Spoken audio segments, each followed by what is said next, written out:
Hello and welcome to the Rabbit Hole with me and Rachel Harris. How you doing, Rachel? You all right? Well, I know we're going down the rabbit hole. It's been a bit of a bad day for trans people in the UK. So it's a couple of bad bits in the news today. So yeah, I'm not in the greatest. I'm still here, but blah. So Well, let's talk about other stuff then. Have you been yeah, watching Severance? no. Can I just talk about Hey, Severance for the next hour then? Because good. Well, you do the talking, and I'll just love sit here it and if I do that. Honestly, best thing on television for fucking years. I've got to say, right. just really, really good. Elements of The Prisoner with Patrick McGowan, elements of Twin Peaks, of Lost, of just kind of like a mystery TV show where you don't quite know what's going on and the mystery unravels, but Yeah. also it's really funny. Like it has some really funny bits in it that are like laugh out loud funny, Yeah. which is always kind of cool. And it asks this really kind of like crazy question. So the premise of the show, if you're not seeing it, don't worry about it because like it's pretty straightforward. And you've introduced this in the first episode, so no spoilers here. You go to work, and there's a chip in your brain, and when you get into work, that you have a different self when you are in work. So as far as you're concerned, your outside person will go into the lift for work, and then 1 second later they'll walk out of that lift, and they'll have worked a full day, an 8-hour day in work, but you don't remember it at all. Ooh. And then when you're down in the workspace, you are a completely different person, but inhabiting the same body, and you don't have any of the memories of the person in the outside world. Wow.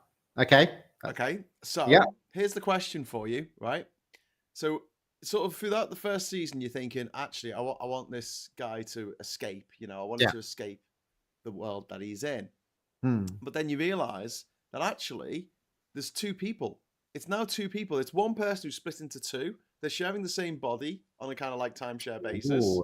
You imagine like It's like the Tok'ra in Stargate. Yeah. Oh, yeah. And so here's the question: if the outie quits their job, right? Their innie, their work person, what happens to them? Well, they die, don't they? Yeah. Oh, it's really interesting, the moral implications of it. But it's just finished season 2. Yeah. And if you can binge watch it on a free Apple TV subscription for a couple of months that you can get if you buy a new mobile phone or something from Curry's, then you can just binge watch it. It's honestly, it's fantastic. It's really good. It's a genre that's been done right because, like, there's the Tok'ra in Stargate, 2 people, 1 body. Yeah. Switching between. There was the Tuvok episode where he gets merged with Neelix and creates a new person, and he's like, and he's a person in his own right, and they have to kill him to get the 2 back. I mean, it's exactly. Well, that's the thing. They could, if they can reintegrate. Yeah. But then, the person who's in the office, they're only 2 years old. Yeah. Well, as the person on the outside, they're like 20 times as old as that. So who would be the dominant memory? And what if the person in the office has fallen in love with someone else in the office, and the person on the outside has a wife and kids? Tricky. Awkward. But the fact that, we're talking about why do they do it? Why is that world like that? Obviously, that's been created in that world. Why have they created a different person at work? It is totally. It's funny because it's on Apple TV, right? It's Apple has a certain cult about it. Like if you say, "Oh, this Apple device is a bit shit," like they'll come for you. Oh, they come for you. Oh my god, I'm Android. They're worse than the Swifties. They're worse than the Swifties. They really are. There'll be someone in the chat now going, "Shut up, you bastard!" We're really reasonable people, honestly. But they're like Trumpites. It's a cult. It's a cult. So in this show, the company Lumen that everyone's working for is a cult. Like it's all about the myth of the company.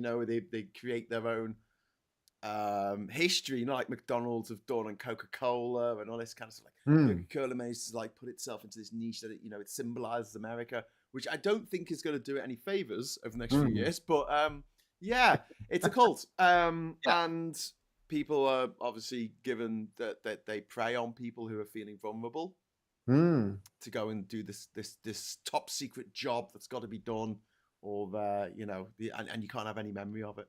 Is it all companies or just this company? It's just this company, as far as we know.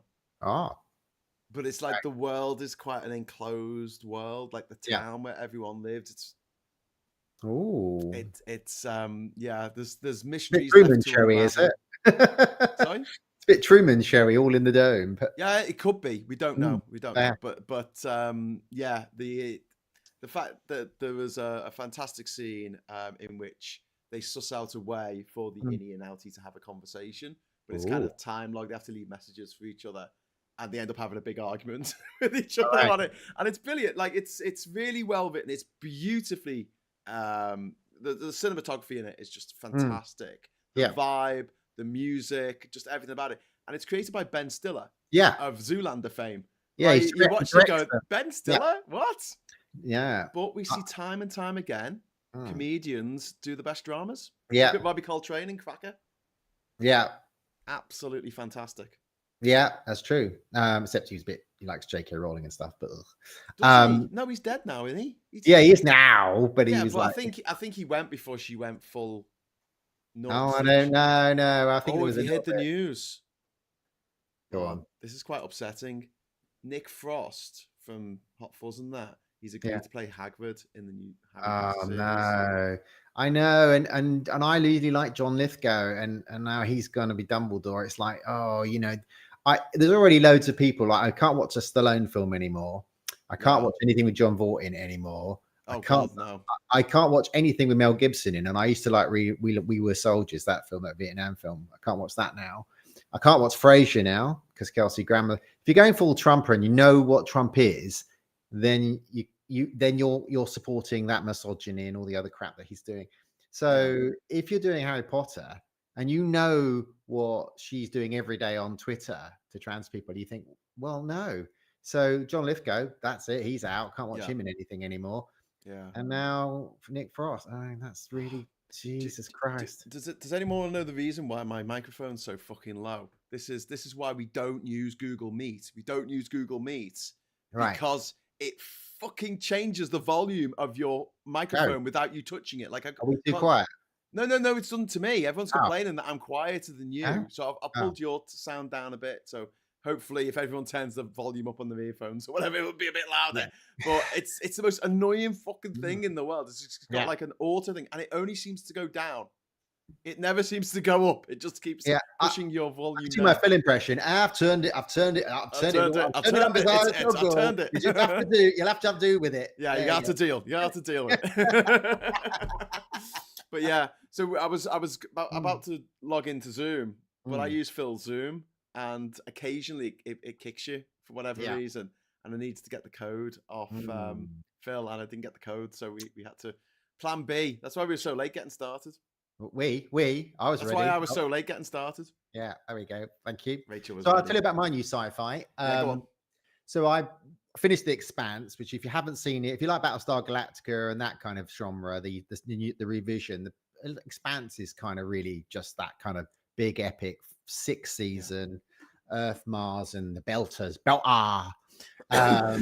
And it's just the best sci-fi I've seen in ages. So I've gone back. I've gone a bit retro. There's a sci-fi 5 seasons called Dark Matter, and it starts, with 6-7 people waking up on a ship with no memory. So there are 2 Dark Matters on Amazon, so don't get them confused. And there are, and the first episode is, I don't know who they are, but they all sort of get on. They give each other. There's like 2 shows called Dark Matter. Dark Matter, yeah, and they're not connected. They're just no, they're not. They're like both sci-fi. Like Crash, the Cronenberg film, and Crash, the film that won an Oscar but possibly shouldn't have done. So yeah, so the 6-7 people wake up. So they give each other a number. They're kind of all different types of background, but they all know how to. One knows how to fly a ship. And then one's got swords, and one knows how to fight, and one guy's a gun. But they don't know who they are. And then first episode, they sort of they got an android on board as well who sort of looks sort of human, and then they sort of go to this planet because they find out the ship was going to go to this planet, so they go there and all these miners on there going, we're going to get wiped out, but hopefully some weapons are going to arrive, and they realize in that they've got weapons in the hull of their ship, so they think, oh, maybe we were bringing them the weapons, so maybe we should give them half the weapons and keep the other half and sell it.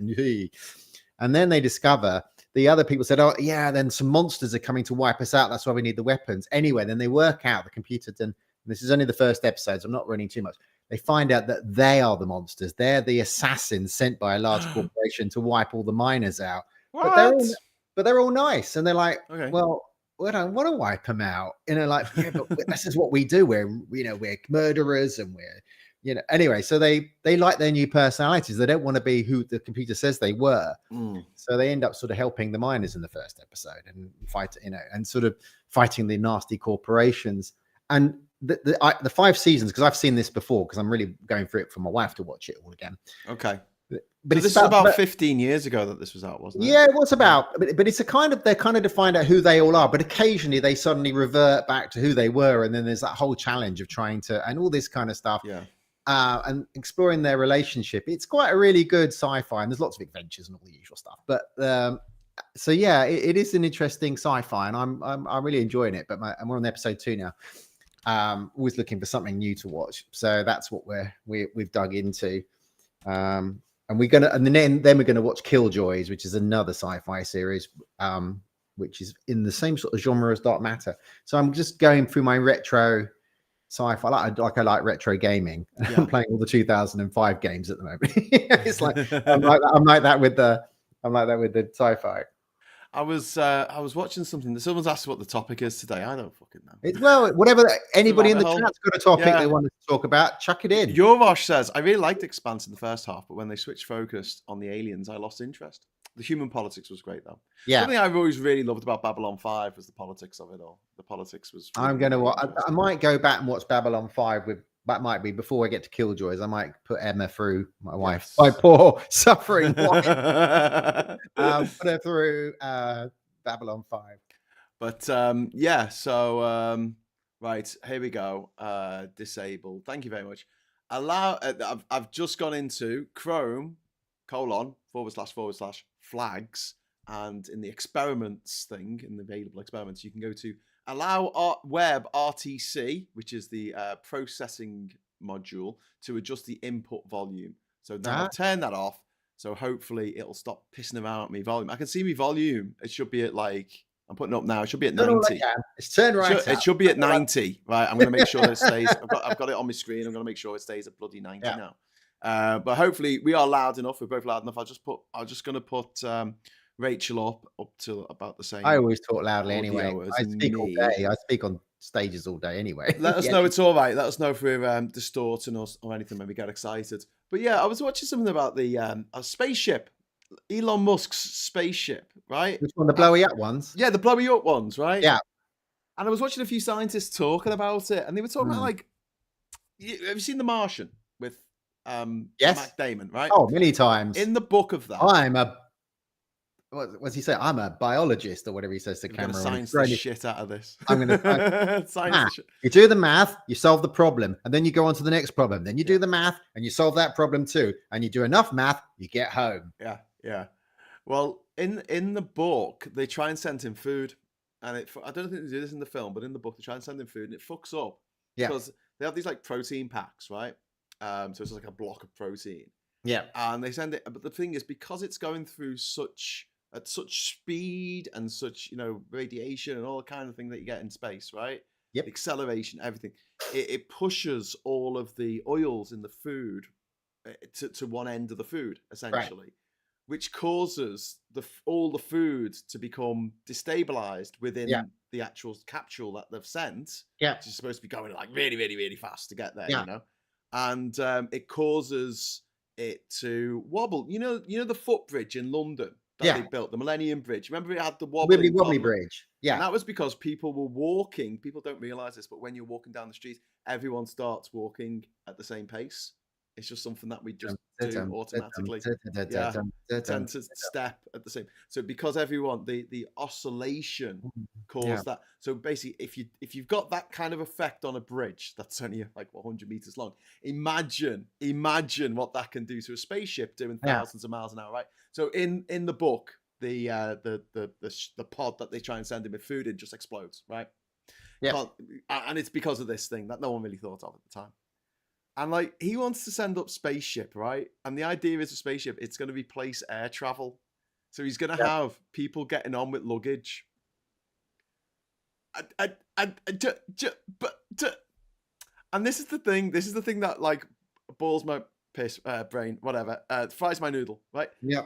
Who needs to get anywhere that fast? Like seriously. I mean, if people were so busy all the time, soap operas wouldn't exist. Yeah. Video games would not exist. You wouldn't be watching this right now if your time was, oh my God, those extra seconds we could save, Rachel, by flying in a spaceship around the world. I mean, no. You know what? Yeah. It takes 20 hours to get to Australia. That's fine. Well, you get to catch up on your films. Yeah, have a sleep. I don't sleep on planes, but my partner, when we go, she's in the Avengers. Her secret power is Cocoon Woman. So when we get on a plane together, I sit up, get a glass of fizz, plug in, watch 10 films. Yeah. She gets every blanket in the cabin, rolls up and turns into Cocoon Woman, and you don't see her for 10 hours. And then she wakes up all refreshed and fluffy and happy because she slept 10 hours. Yeah. I'm red-eyed. I'm hungover. I've watched too many films that I can't remember I've watched. And I stagger off the plane in a terrible state. And she steps off all fresh because she slept 10 hours. Because she can sleep on a plane and I can't. Well, yeah. And then you get to Australia and they ask you 100 questions about why you're there and do you have a criminal record? Which you say... I didn't know. So compulsory. Sorry to any Aussies watching. That's a joke. That's a joke. Anne Phillips saying, personally, I have almost total non-recall of pretty much everything. But sometimes a couple of brain cells collide and then there's activity, which is good. Total recall, Anne Phillips is talking here, was based on the Philip K. Dick story. We can remember it. Get your ass back to Mars. Get your ass back to Mars. Tony's here. Tony Ton. We can remember it for you wholesale. My eldest has a fine collection of his works, which I often snaffle. Blade Runner was based on Do Androids Dream of Electric Sheep? That's right. It's also been movies made of... If you could see what I have seen with your eyes. What was the animated one? By I think Richard Linklater animated it, and it had Keanu Reeves and maybe Iron Man in it. Scanner Darkly. That was K. Dix, I think. And there's one where he's getting followed by everyone all the time, and then things keep changing, and it's got Matt Damon, and he keeps running. He's being chased by Captain Picard. Excellent. I've not seen that one. He's running. It's Matt Damon. He's running. He's being chased by Captain Picard. I'm sure I'm not making this up. I sound like... Wow, what are you having? I want what you're having. Have you ever seen the clip from The Thick of It with Doctor Who, where he's going, Peter Capaldi, where he's trying to remember Star Wars, and he's like, the one with the gay robot, and the guy he shags his sister, and there's a big gold gay robot. It's like, Star Wars. She says, he fancies his sister. There's Philip K. Dick, and also he wrote The Man in the High Tower, which got made into a TV series. Yeah, with the book. The book is that thin. The book is that thin. And it's like 5 seasons on Amazon. It's that big. It's an alternative timeline where the Nazis have won World War II. And yes, but someone can jump between the timelines. And then slip. Like Desmond in Lost. But I never watched season 2, so I never knew how. Yeah, we gave up. We watched season 1. It's a bit like Westworld. I love the Hughes Brenner film. I watched the Yul Brynner film, loved it. Watched the first season of Westworld, and I just abandoned it. On season 1. Yeah. Oh, I finished season 1 Yeah. to the end, Mm. and then I didn't watch season 2 because I wasn't that engaged. Do you know what I mean? Yeah, that's what we were. We kind of like, oh, it's not Yul Brynner, is it? Some of the bits I loved about it, though, you know, when they were in the bar and they were playing Plinky Ponk music, and it was Radiohead, but it was played in like a honky tonk kind of way. I love that shit. Well, I mean, it's like it's a bit like we were watching Travelers the other day. That film when they wake up on the ship and it's going to another planet, and the only two wake up.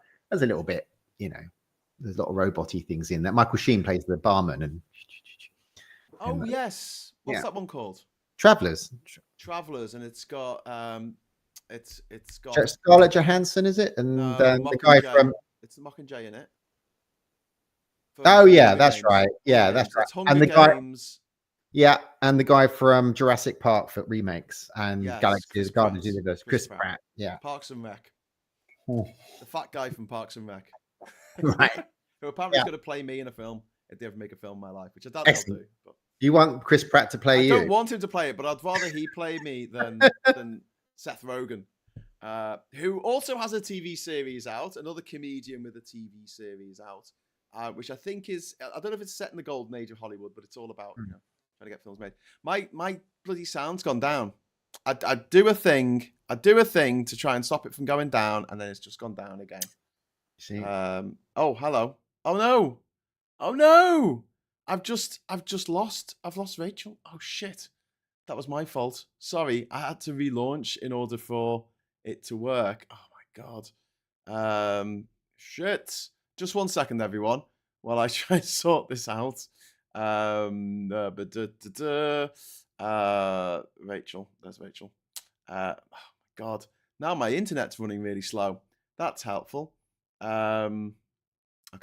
Join now. Okay, and Rachel, hello. Sorry about that. I wasn't sure if I was still on or you were still on. Sorry, no, that was entirely my fault. That was entirely pressing my fault. Buttons. Yeah. Hang on a sec. Oh, Jesus, that's not the right thing. Let's have a look. WhatsApp. Google Meet. Okay, right. Oh my god. No, that's not right either. God, we lost the whole broadcast. No. It was still broadcasting. Whee. I'm just trying to get you to appear. They can hear you. Oh, there you are. Hello. Bloody hell. Hello, help. That was a nightmare. Superman. Ooh, I'm stuck in the triangle. Ooh. Space now. Ooh. I'm just seeing what WhatsApp messages just appeared on the screen. People are gonna learn. I've got groups called like ethical wankers and fuck your bins. I'm so glad I'm not in the political chat I'm anymore. just checking there's nothing like state security that I have to wipe this video for. Yeah, I am in a Signal group actually with some heads. You know, we're just planning a sort of bombing in. I can't talk about that, but everyone sees that I'm in a couple of Pokemon groups. So that's all right. Actually, that meme for that Iraqi guy. You remember the guy was saying, "Oh, we're going to win the war. The Americans aren't going to win." Do you remember that guy that Saddam Hussein kept sending out? Oh yeah, Comical Ali. Yeah, I remember him. He's appearing all over Blue Sky. I think I'm not on Blue Sky, as you know, but people have been sending me loads of pictures of those screenshots of him to replace the White House. It's like a newswoman in the nothing to see here. Nothing to see here. Yeah.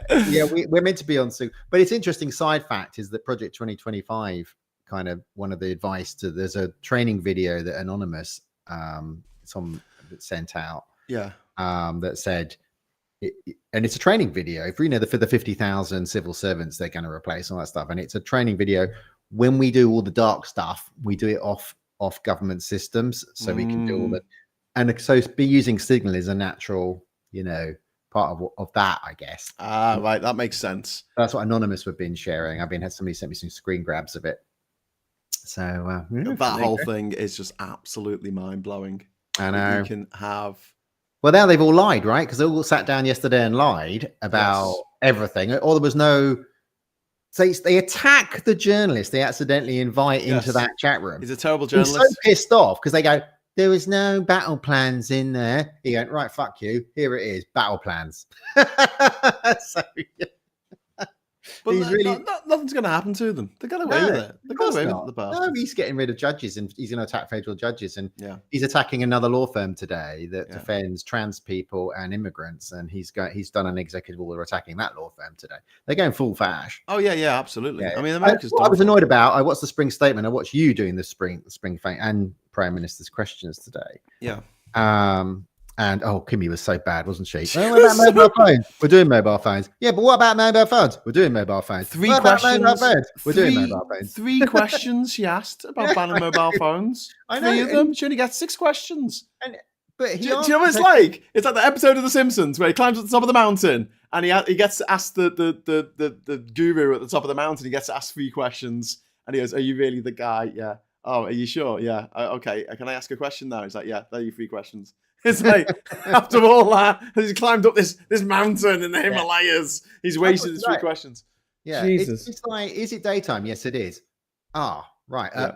Next question: is it daytime? Yes, it is. I've answered that question. Is it daytime? Yes, I've answered that question. She just can't change his answer. She's just got no instinct for it. Yeah.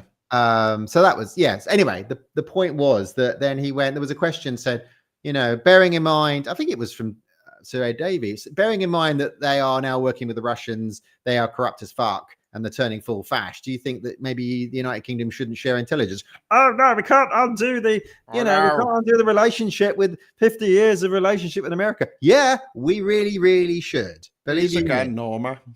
Yeah, we share all our intelligence, and that just goes to we are going to be really. And do you know what? That's going to cause us a problem when we go back to Europe, because Europe's going to go, hang on a minute, you've been sharing a lot of shit with, our whole intelligence needs to re-gear. We need to disentangle ourselves, but I think that's going to take time. Yeah, it will take time. Maybe Starmer doesn't want to tip him off of what we're doing. Yeah. I'm sure these conversations are happening behind closed doors. Do you know what I mean? Of like, shit, we need to get the Americans out of our systems. Like we got Huawei out of our systems, even though the government spent billions on getting Huawei to do our 5G rollout, and then they went, "Oh no, actually we can't because America shared some information with us about it," which was that they could, the Chinese government could intercept anything we said, which is in the new world we might be buddying up with China. So yeah, exactly. China might be the lesser of 2 weebles, as they say in Master Commander. Yeah, indeed. Anyway, so just to go back to we were talking about Starship. I was just telling you like what a terrible idea it's why everything's just going to blow up. But why do we need it? That's the big question. Like, what? Who is that busy? And then I think actually Elon Musk possibly, because not only Rachel is he in charge of SpaceX and the Boring Company and Twitter or Shitter or whatever it's called these days, and the Tesla car company or joke thing. He's also in charge of the Department of Government Efficiency and Hegseth. Pete Hegseth has asked him to investigate why Pete Hegseth, or it wasn't him who invited him into the chat, was it? It was the other guy. It was Waltz. Waltz, yeah. Why Waltz invited the journalists into the chat? Yeah. Well, nobody knows except Waltz, because there's been loads of screen grabs of you were invited into this chat by whatever his name, Michael Waltz, whatever his name is. Yeah. So he did it. So only he knows why he did it. So it's the guy next door that did it. Yeah. So I mean, it's interesting, isn't it? Because I mean, I've been watching all the Elon Musk. Oh, everybody hates me. Why do they all hate me? Because you're big fat. You're a big old bash. And it's like a bully having a cry, isn't it? A bully in a school, like having a cry. Why does no one want to hang out with you? Because you're a bully. Yeah, you're no one likes you because you're a horrible little twat. You see the business. You see, people in the Democrats buy all your cars because they tend to be progressive, and you've paired up with the hard right, who don't buy your cars, and they're not going to buy your cars despite advertising them on the lawns of the White House. And so nobody's going to buy them. You turning up at the AFD in Germany Germany doesn't really want to go a bit Nazi again, and you backing the Nazi-ish party, not going to be great. So that's not working for you. Canada doesn't want you. Looks like you fiddled your tariff and your thingamajigs in Ontario. They're not happy. Yeah, yeah. I mean, it just feels like you're not a very nice person. You don't talk. You don't talk to your daughter Vivian, and you're just not ringing that. You're not really Tony Stark, are you? Really? Mitch Ben had a really good point about this, because the way that Elon Musk talks about his daughter Vivian, he says that his child was killed by the woke mind virus, which isn't a thing. Okay, so and Mitch Ben said, how do you think that reads to people who have actually lost their child? Yeah. Yeah. What a fucking scumbag. I just hate him. I can't wait till he's not with us anymore. Yeah. Yeah. One way or another. But yeah, it's yeah, it is. I mean, I think it's the interesting thing is when he wants to go to Mars, right? He doesn't want to be on the first rocket. I mean, there's no way we're going to Mars in any of our lifetimes. But let's say he said, "Oh, I don't think I'll be on the first rocket." No, I bet you won't be. But if you look everyone who goes on the first rocket will die. But you look at any of that, The First of Us, I think it's called The First of Us, was a 6-part season that was on. And when you get to Mars, you can't live on Mars. You've got to live below it, right? So you've got to live, because the radiation will just kill you. You can't live on the surface. You've got to live underground. Yeah. So that's a big problem, because you've got to get there and then dig a big hole and live under it. And in that series, they sort of talk about how they do that. Generation, food generation, all the other stuff out there. Everything's got to be, and we just don't. The radiation is really fierce on Mars. So getting there is just, getting there. Then we got the problem with the gravity. There's no gravity. Everything smashes into everything they send after of it smashes into the surface, because it's fucked. I mean, the idea that anyone's ever going to live there, it's bollocks. There's tiny little bullets being shot from the sun at all times and just perforate your body. They basically turn your hips into pumice. I mean, if you want to get off Earth, the planet that all the billionaires have fucked, why don't you just build your Elysium space station above it? Yeah. I'd respect you more, mate. We got a super chat in first of the evening. Thank you very much to Darren Christian. Woo! Doge pronounced dodgy. I like that. Dodgy. Very true. But to get back to Passengers, which you mentioned earlier. Oh yeah. Right, can I go all spoilery? If you've not seen Passengers and you really want to see it, please, fingers in your ears until I do this. That's the signal that you can pull your things out your ears. Oh, we're going to be the Mayor of London. I really liked it until the fucking ending, right? Because there's no way he should have survived. That was bullshit. What should have happened is she finds out what he did. Yeah. He dies, and then she is now in the same situation that he was, thinking, should I wake someone up? Yeah. And then it ends. That's it. Okay, you come back now. Dark. That's how I would have ended it. Like, what the fuck? They win at the. Oh, I hate it when there's a movie and it's a really excellent premise and you're really rooting for it, and then it just you just go, oh come on, at the end. Yeah, I get it. You like dark endings, though. Do you like did you see at the site, it was on at the same time, Visitors, the one where they get the scientist who has to talk with the swirly circles to talk to the... Oh, no, it's not called Visitors. Oh, what's it called? I know. Arrival. The swirly circles, as I call it. The swirly circle film. I thought that was brilliant. I thought that was really, really good. Denis Villeneuve, who went on to do Blade Runner 2049, which is fantastic, and also June 1 and June 2. Arrival, amazing hard sci-fi movie. And having a really good think about First Contact and what that would actually be like, because I don't think First Contact, if you ever meet aliens, is going to be some humans with pointy ears. Hello, I'm a Vulcan from the elf planet. But it is a bit like in First Contact when the it goes da da da da da da da da, and he walks out da da da. They go bugs. We all die of each other's bugs and immediately just. That would have been a really short film, right? Yes. Yes. No, I can't speak your language. I've got all your bugs. You get all my bugs. We all die. Ta-da. So in my script that I've adapted, Songs of Distant Earth by Arthur C. Clarke, Oh, The Mike Oldfield did he he did an album called Songs of Distant Songs Earth. of This Yeah. Earth? Yeah. And the premise is it's basically mutiny on the Bounty in space. But when the humans turn up on the Paradise planet, it's not biological viruses that they bring, but it's mind viruses.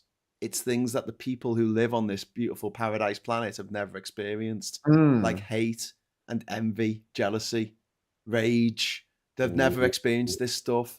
The humans that arrive have access to all of human history. They have all the Shakespeare plays. The people on the planet only have the comedies. And it's about how viruses don't necessarily need to be biological. Yeah. And why the humans from Earth need to get the fuck off this planet because they're fucking it up. But they don't want to because it's a paradise planet. No. But yeah, it's an excellent book. And I think it'll be a fantastic hard sci-fi film. Not like a fluffy. Well, the hard sci-fi ones are the good ones. Well, there is a good fight scene on a chunk of ice that's being lifted into space. Excellent. Because you got to have a fight scene, you know. You have. But yeah, people like a fight scene. Yeah. It's the plot.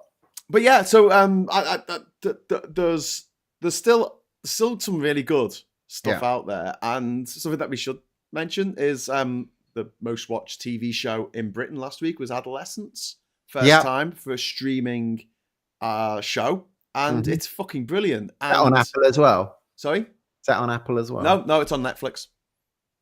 It's on Netflix. It's a 4 episodes run. It's a mini-series. It finishes. And each episode is one take. Right. Or at least it looks like it's one take. It's a bit. I think that there's a couple of hidden cuts in there. But yeah, and it's the story of this, and this isn't a spoiler telling you this because they reveal it straight away. But it's this little baby-faced 13-year-old lad who seems really sweet, who is arrested for the murder of one of his schoolmates. He's a girl who he stabbed to death, and he's done it. He did it. It's not a who did it. It's a why did he do it? And it's because it turns out that he's fallen into the toxic manosphere of Andrew Tate, who's actually name checked in the series. And he goes down that red pill pipeline. Black pill, all that bullshit. Toxic masculinity. And it's a really, I mean, it's a gobsmacking series. It really is. But more than that, it's got people talking about it. And that's good. Like the Alan Bates, Mr. Bates versus the Post Office last year. It's doing the same thing. It's been brought up now twice in Parliament, in PMQs last week and this week. It's been mentioned, and it's doing the job that good drama should do, which is to get a country talking about these issues that are going on right now, and it's fantastic. I mean, I reckon that one day they'll do a documentary on the trans people in the UK. I think there'll be, because enough of us will be disappeared. And I think that there'll be a documentary about the government cover up, the way the newspapers, the articles they wrote, the way that the government plotted what Wes Streeting did. And there'll be a whole thing about what they did to the community here, how we were silently removed from life. And that nobody said anything, and all the players that knew, and it'll be interesting watching them. Well, they came to see me and I tried to do something and blah blah, all that stuff that we're seeing now with the post office. But I think there'll be something like that eventually. I think there will be. I think sooner rather than later. Yeah, sooner would be good. Can we do our all trans episode of Father Ted first? You can do that one. Mother Ted. Oh, mate, it's going to be brilliant. It's going to be so funny. We get loads of trans actors to play. Yeah, everyone in it's trans. Like every character in it is trans. And except for the priest who's died, who in the actual show they go down in the racism episode where they go down into the basement. It's full of Nazi regalia. Yeah, they go down into the basement, and the person who's died is Father Graham, because it's Graham Linehan, and it's just full of trans porn. It's just wall to wall trans porn. Just can't get enough of it. He will not like it. He will not like it. He'll spit his dummy out of his little pram. Do you see that Fox got charged with upskirting today. Yes, he did. Could come with a 2-year sentence because he retweeted a 15-year-old picture of someone he didn't like. So revenge porn, upskirting. What a horrible, nasty little rat of a man who spends Father's Day burning pride flags. Yeah. And there's a horrible picture of him in knickers and a bra dancing in his garden. Somebody sent me the other day as well. Thanks for that. On WhatsApp. That wasn't me. No, it's not something I want to get. I don't. If I see something that turns my stomach over, my first instinct is not to share it with people. But the thing is, that's the funny thing, because I'm a campaigner, and all people do is send me bad news, links to articles that are bad news, or they send me, because I'm not on social media, they send me clips of social media. I'm not on fucking social media. Stop screen grabbing me social media and sending it to me. It's like, my mental health is only go so far. But I really hate it when people send me messages going, "Oh, have you seen what someone said about you?" And I'm like, no, I don't give again for a reason. Great. Do you know what I mean? It's like, do they think I go in my back garden and shout out to my neighbours, can you insult me, please? Everyone, can you just, reaffirm all the shit things I think about myself? Could you just shout them out the window? Thanks. Who does that? Who does that? Yeah. Yeah, exactly. I have to have I tend to not get too polite. There's a couple of things that piss me off in life. One of them is people pointing out like something that someone said about you. I'm just not interested. And the other one is people giving you advice when you're not asked for advice. Oh yeah, they always do that. Fuck off. I've got a cold. It's fine. Listen, I've had a cold. I'm 46. I've probably had like maybe 500 colds in my life. It's fine. I will survive this. It's okay. Have you had vitamin C? I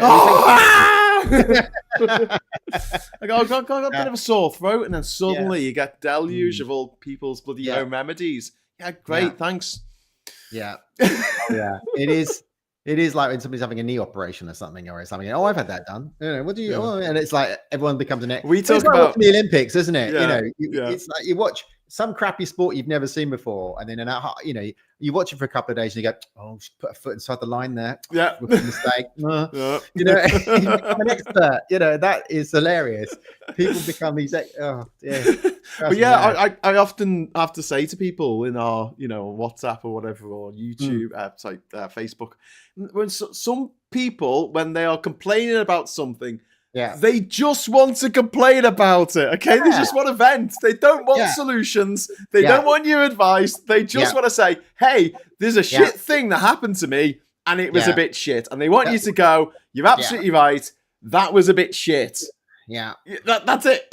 Leave it. Yeah. Don't go, "Well, what you want to do is do this." No, don't do it. I know we want to help. I know we want to help, but I don't. Emma and I are both, we're both a little on the spectrum, and we're both, a little bit focused. We get focused on stuff, and hyper focused.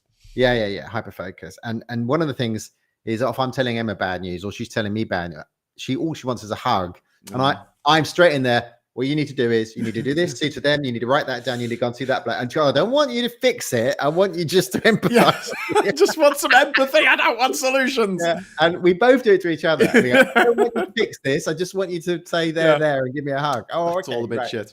But then there's a natural human instinct to try and fix things that are broken and try and help people, which I understand. But you've got to try and overcome that in certain situations. If someone does say to you, "I'm looking for X, Y, Z," then, help them out. Or do what you if you want to annoy them, just say, let me Google that for you. We've got a few things in the chat which I should probably go through. Go on. Anne Phillips is saying that ruining excellent premise thing is usually down to studio execs going, "We can't have it end like that. The audience won't like it. That's why the director's cuts exist." Yeah, which is very true. Companion is great, worth a watch. The Electric State is good fun too, says Pete Dencat. The Electric State's been slated, and I think that maybe if they'd only spent, I don't know, 50 million on it, then people would just go, "Oh, it's just a silly little movie." But they spent $320 million on this movie, and this was a streaming platform that spent all this money, and they've put the prices up of the bloody platform so they can pay for these bloody movies, and if they're not particularly amazing, then it's like, what? Yurosh, allergic reaction more than microbes. Microfauna is just not adapted to new environments so fast. That's true. Chris C says you can never tell with these billionaires. They seem to breed faster than rabbits. They do. Billy says, for anyone in the chat who does really want to go to Mars, check out Mars Guy on a Sunday.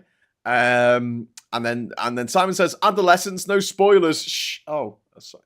Well, I haven't told you what happens. I've just told. Well, the setup. It's only for me because I watch what I watch. I'm a real retro. I always watch old stuff. I do eventually get to the stuff you're talking about. 10 years time, I'll be cleaning up all the stuff you talked about this evening. Oh yeah, but I'm still. It's like just discovering Nirvana is a great band, and they go, "Oh, Kurt Cobain's dead. He's dead. I really like them." That's me. We've got Chris C saying adolescents, the young lad from Wallington who plays the main character is brilliant. First of all, they actually went out and tried to find someone who didn't go to private school. So they didn't sound like Hermione in the first Harry Potter movie. It's Leviosa. Oh dear. She's a good actress now. She is. And she's a big trans ally. So she is. And J.K. Rowling had a whinge about that this week. And David Tennant. He's back again. He had a pop at JK, which is always fun. Yeah, we love that man. And Alvone says shows how TV is powerful and why the right want to defund the arts. Yeah, absolutely. He's killing the Kennedy Center there, isn't he? He's just everybody's resigning their tickets and their memberships and their sponsorship, and now he's going to go, I'm going to give all the awards next year. It's like, oh well, that's going to be what to Stallone and John Moore and Kelsey Grammer. Is that's all you've got, mate? And Kid Rock. The awards for playing the same sitcom character since the birth of the universe goes to Kelsey Grammer. And the last 2 seasons of the remake of Frasier wasn't very good. Oh, I didn't see that. Was it? Something I've seen that you've not seen. Bloody amazing. There we go. It came back, but by then I knew he was already a Trumpster. So Emma had never seen Frasier before, and so my pleasure was watching her watch it because I saw it when it was on back in the 90s, 92, 99.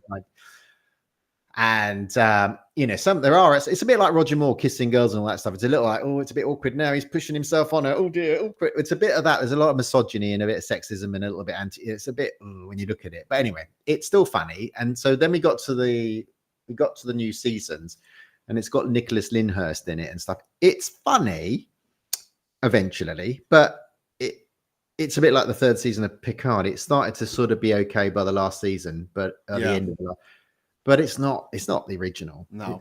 And the only one go back. Yeah, no, the only one I've seen make a good, it'd be like you wouldn't want Friends coming back, and obviously they can't do that now with Chandler gone. But the Will and Grace did a comeback, and it was actually that was really funny. Really? Yeah, Will and Grace did a sort of quick one-off season.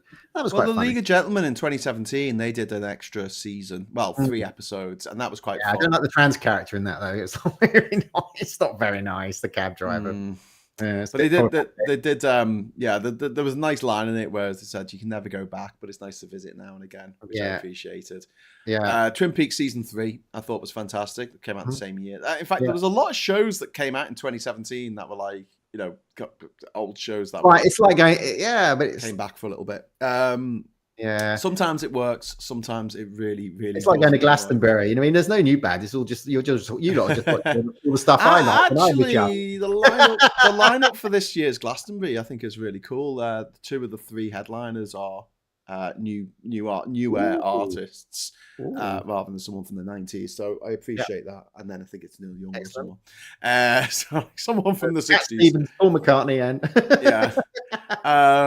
but yeah, I agree. I mean, I like new stuff. That's why I like Severance so much, because it's so different from everything else that's out there at the moment. I mean, I love The Boys, the superheroes, evil superheroes, but they kind of already did it a bit with Kick-Ass, having these superheroes. I love Kick-Ass, that same kind of jokes. And they already did it as well. There's a show called Invincible.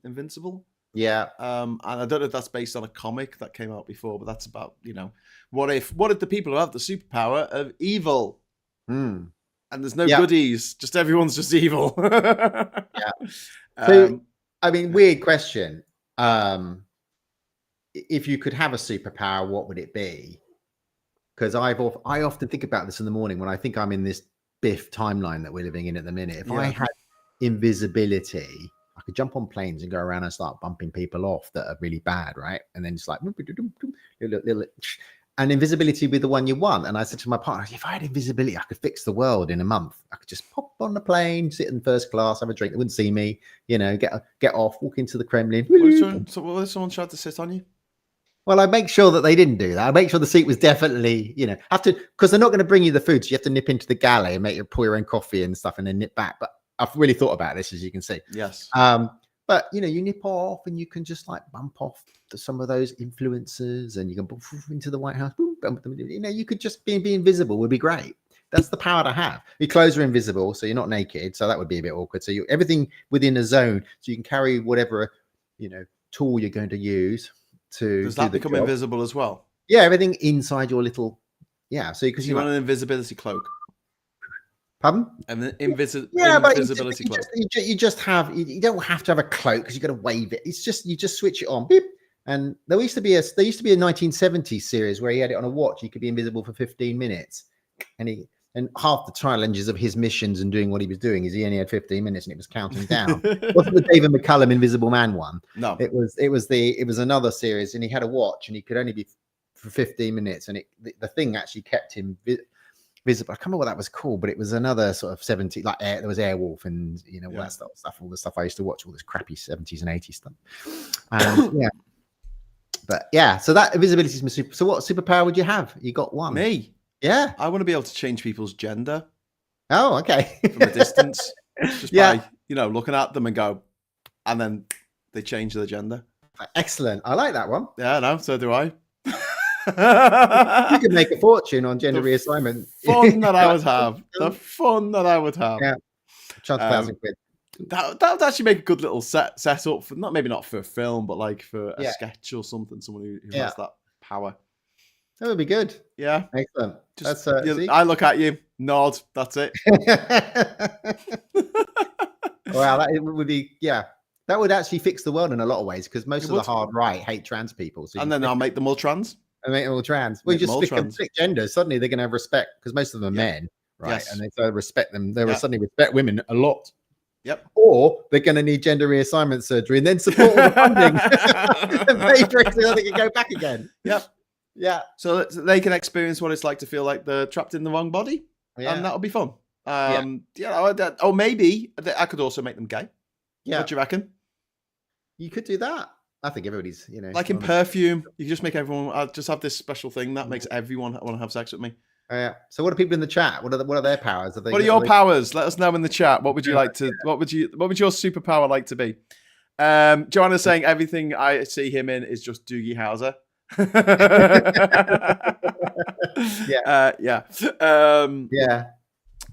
Although he was brilliant in a series of unfortunate events. They made a TV series out of it.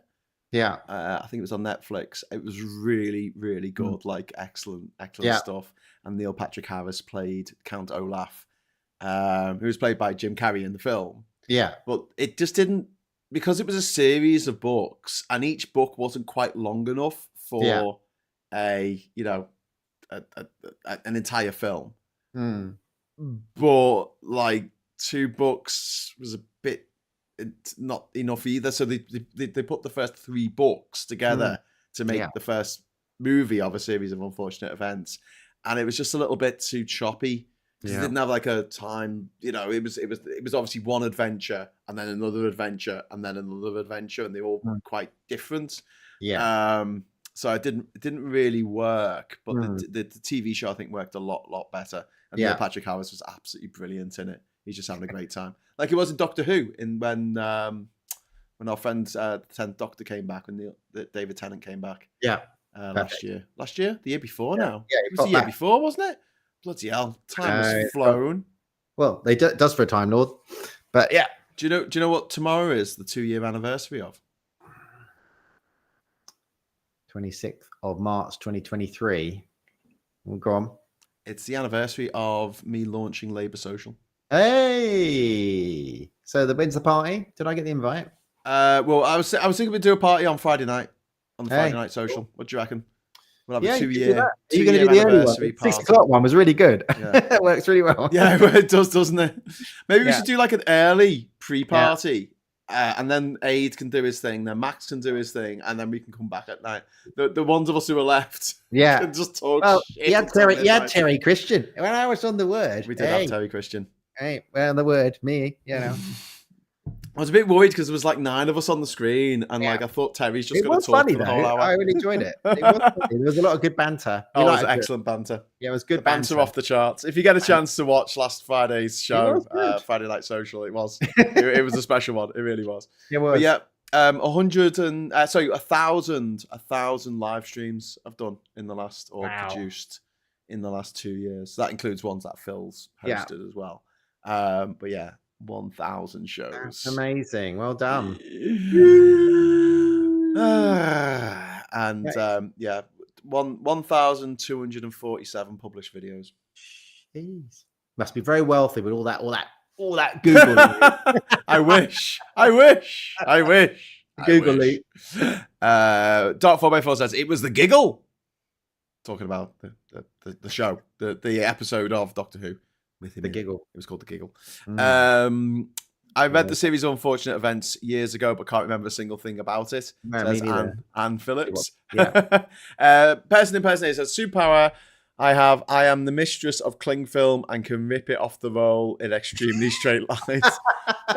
So is that a superpower that you want or one that you actually have? It is hard to do that, especially if the little serrated thing's missing. Yeah.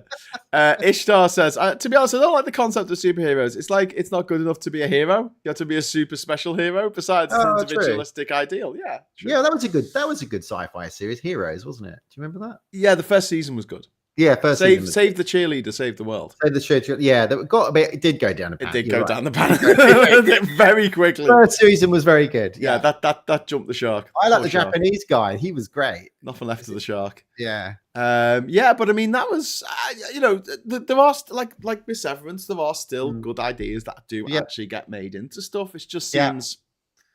There's a part of me that thinks, oh shit, is the golden age of television dead now? We had those few years in the sort of the noughties where it was just hit after hit, and it depends if you let the right wing run television, which is why Hollywood needs to, because Trump wants to run Hollywood and do it in a sort of Goebbels kind of way and have all that's why he wants his ambassadors out there. Well, that's why we need to start. So everything will be. Doc pronoun, killer of trans people or something. It would all just be right wing detective series. Reclaim our IP. That's what I say. Because we as an island, Britain came up with a lot of bloody fantastic shit. And the Americans monetized it. Yeah, I agree with you though. I mean, if we do kick America into touch and they go off and do their thing with Russia, I mean, it might reboot Pinewood and all those studios, and we might do some really good stuff. Yeah, some more Hammer horror films. Oh yeah, I love Hammer horror. I love all that. I had a friend who was in Hammer House of Horror season, even one of the episodes, The House that Dripped Blood. Do you remember that one where the pipe comes off the wall and covers all the kids in blood at a birthday? I had a friend who was in that. Oh wow. was one of the mothers of one of the kids. Oh, brilliant! That's pretty cool. Yeah, no, I love that. Outer Limits, Twilight Zone as well. I love those series. Yeah, did you ever see? Fuck, I won't remember the name. Especially the remakes, the late ones, the new ones. There was a Hammer horror movie, and it was an anthology movie. So it was like 3 or 4 different stories, like Creepshow. Yeah. But it was made in like the 40s, and I think one of the stories was about a ventriloquist puppet who took over the mind of the ventriloquist. It was really spooky. And I think that the overall story is that everyone's invited to this house for a murder mystery, or everyone's dead. I can't remember. I watched it a long time ago. If anyone can remember what film I'm talking about, what are the stories in? They often did that though. There was one where they were all on a train, and Tom Baker's in it. And right. Yeah, and they've all got stories of why they're in that character. Yeah. It's called like The Haunting or something like that. Yeah, and actually they're on a train and on the way to hell, right? Because they've all Yeah. There's a fantastic 70s movie with similar premise of the ventriloquist dummy taking over. It's called Magic, and it's got a young Anthony Hopkins in it, and it's fucking brilliant. It's very, very dark. It's like this foul-mouthed puppet that ends up going into his brain. Anthony Hopkins, is it? Dead of Night. I think that's what it's called. Dead of Night, 1945 film. I think that's it, yeah. British anthology horror film. Yes, thank you. I love our viewers. Like, who knows that? They like, are literally, clever. Who knows that? Cleverer than us. And it had Michael Redgrave in it. Oh, Michael Redgrave. I Yeah, think who he's the played one who Barnes played Wallace Yes, in the Dam Busters. the Dam Busters. Is it true? All those people, Gibby, they'd have gone anyway. Let's have a look. The ventriloquist dummy. Oh no! It was Maurice Olcott who played the ventriloquist, I think. Okay. Oh no, hang on. No, I'm talking. No, it was Michael Redgrave. Played Maxwell Frere. Yeah, that was him. Excellent. Yeah, I love stuff like that. Come on, let's do something different. We don't have to do police procedurals every fucking week. Yeah, no, the Hammer House of stuff. When I was young, all the Christopher Lee Dracula films, all the Boris Karloff Frankenstein films. I watched all those late at night on my black and white telly in my bedroom at late at night. Yeah. And Capital Radio. I used to get that. I used to listen to that on my little transistor radio, and it used to have a horror. About 10 to 12, they used to do a little horror story late every night in Capital Radio back in the 80s. Terrifying. But I used to watch all that Hammer House stuff, and that was really good. Terrifying stuff. They did The Mummy as well, which I love the fact Boris Karloff was William Henry Pratt, wasn't he? He was a British actor, and they called him Karloff because they wanted to make him sound like he was Eastern European, because that was like Dracula, that kind of like. I mean, the Bela Lugosi stuff is quite scary, but I really like I loved all the Christopher Lee, Peter Cushing stuff, and Peter Cushing lived near me down in Kent here. Yes. But he was really, really good, really scary when you're a kid. Yeah, absolutely. We've got a super chat which has come in. Thank you very much to Yorosh. Thank you. Thank you, Yorosh. That's very kind of you for the super chat. Throw a coin to your ginger. Ooh, Wait, are they talking about the beard or about the hair? Any gingers. Just all the gingers. Yeah. We are 1% of the population. We will roll. Going back to The Invisible Man, that was a Universal horror film with Claude Rains, who was that's right. And the BBC did, or somebody did a remake of it, and the guy went mad. Yes, that's what happens in The Invisible Man. Oh, is that what happens? He goes and robs a bank. He robs a bank because, like you, he thinks, "Oh, no one can see me. I'll go and do this. I'll go do this evil thing." Yeah. He goes and robs a bank, but then he gives it all away to people, and he's just like throwing it. And he's like, "A present from the Invisible Man." It's just brilliant. Excellent. Bit of a mistake though, because they find his feet, his footprints in the snow. Spoilers for this 90-year-old film, but they find his footprints in the snow, and they're like, Now his footprints are bare feet, right? And then when he dies, and he's wearing shoes. That's where my invisible power is. I'm invisible, but I keep my clothes and my shoes. Okay. I can have my weapon and it's invisible. Pete says Claude Rains, my favorite actor. He's fantastic. He's really good in Casablanca. He's the guy who says this could be the beginning of it. Oh no, actually no. Humphrey Bogart says this could be the beginning of your friendship. But again, you with the big nose. I don't have a big nose. Bang. General Strasser has been shot. Round up the usual suspects. That's what Claude Rains says.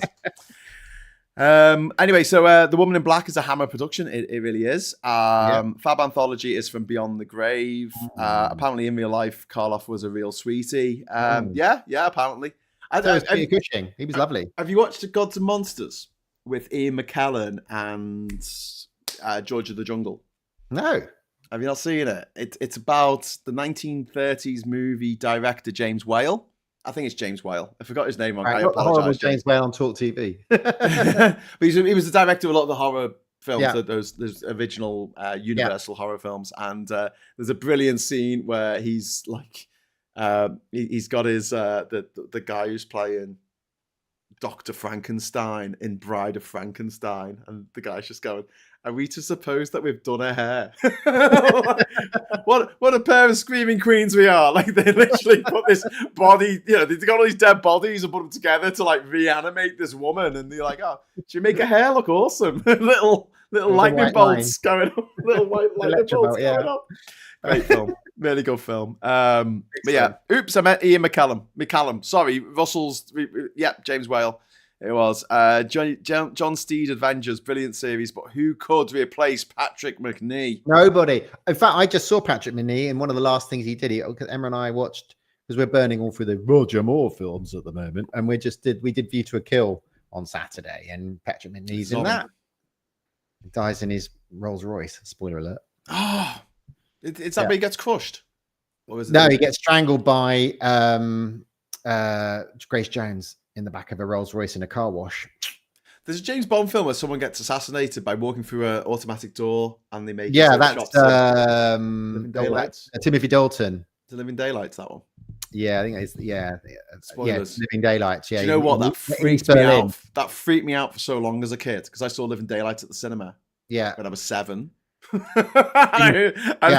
that, like, every time I went through like a door that opened like that, I would literally run through the door just in case. But his films were violent. Both his films. I mean, what's his name? The guy who was in Journey to the Bottom of the Sea, David Edison. Yeah, he gets thrown into a thing and loses his leg with a shark. License to Kill is a 15. Well, it was a 15 when it came out. So. Well, the second one was very violent. It puts the guy in the compressed chamber and he explodes. David Edison gets thrown into a shark tank and has his leg gnawed off. His wife gets raped and killed on their wedding day. I mean, it's a violent film. It's pretty dark. It's a dark film. Things are turning nasty. Yeah. Cut. Sorry, Timothy, darling, your accent's slipping. What do you mean? Well, they called it License to Kill. Yeah, but he had his license to kill taken off him. He did. Yeah, but did he? I mean, it's like Bond's always. It's like on Her Majesty's Secret Service. He goes, "I resign. I'm going to go and marry Tracy," and off he goes. But he's still on the job. They're always on the job. It's a love story. Patrick McNee. A bit late. I'm thinking superpower to become at will without substance, so I could walk through walls and allow weapons to pass right through me without harm. Oh, nice. So that's quite interesting. Perfect. Become non-tangible. To become a non-tangible token that no one can actually touch you. The man with the X-ray eyes. There was a TV series, The Invisible Man, with Ian McCallum in the 1970s. I remember that. Sorry, Ian. David. That's what the correction was for. You know what that said? Oh, yeah, he meant David McCallum. From The Man from U.N.C.L.E. Yeah, and we talked about this last week. He was because I told you he was an alien, because if you look at him in The Longest Night, about the Titanic sinking with Kenneth Moore, 1958, then he's in The Invisible Man, then he's in Sapphire and Steel, then he's in loads of 80s. Looks exactly the Longest Night. It was A Night to Remember. Night to Remember. Sorry, I don't know why. You're getting mixed up with The Longest Day. It was a war film about D-Day. A Night to Remember with Kenneth Moore. Sorry, you're absolutely right. How dare I? Oh, look who I'm on with. It's Graham. Oh God. That's a great film. When I was a bit of a Titanic when I was a kid, I loved all that stuff. And I could tell you all the Titanic films if you want me to go through all those films. David McCallum didn't age. He was just he was just one of those guys that just and he was in Great Escape and Mosquito. I think he might have been in Mosquito Squadron, but he's been in loads of war films. I mean, the guy just was in everything, and he didn't age. No. Ian Cullen in the chat says a fun superpower would be to be able to pee at will and will it to teleport and hit your least favorite person in the face. I love that. That's brilliant. Take this, Nigel Favage. Just like walking down the street and his piss just like starts streaming into his face. Yeah. And he turns his face and it just follows him and he's like, fuck off. That's a great power. I like that. We like that power. We like that power. You win. Yeah, what's it called? The power. Of piss transportation. Anyway, right, we better wrap it up there because we've got a little bit over time. I know we were late, a bit late getting started. Yeah. But we touched a little bit on politics because, oh my God, that shit with the signal thing. We're not meant to be talking about politics. I know, but it's hilarious. It's be different. Yes, but honestly, it's disturbingly hilarious. Yeah, like Amano Minucci wouldn't have got away with that. No, that's a bit too much, mate. It's a bit too on the nose. But it's like Private Eye and all these other magazines. They're saying it's really hard to stay in business because anything we parody is nowhere as close to what's actually going on in the world. Private Eye last week, the last edition of it, Russia demands to keep captured territory, and Putin here is saying, including the White House. Perfect. Very Actually, good. do you listen to the just the Private Eye podcast? No, I don't. Should Yeah, I? it's good. Yeah, it's quite good. Yeah, it's on every 2 weeks, so it's quite good. I download that. And listen to it. Roxy Rules has got it. Pissportation. That's the name. Perfect. I want the power of pissportation. Pissportation. And then you have to explain. Man. You have to explain what it is. Brilliant. Love it, love it, love it. Listen, thanks to everyone watching. Thanks to everyone in the chat.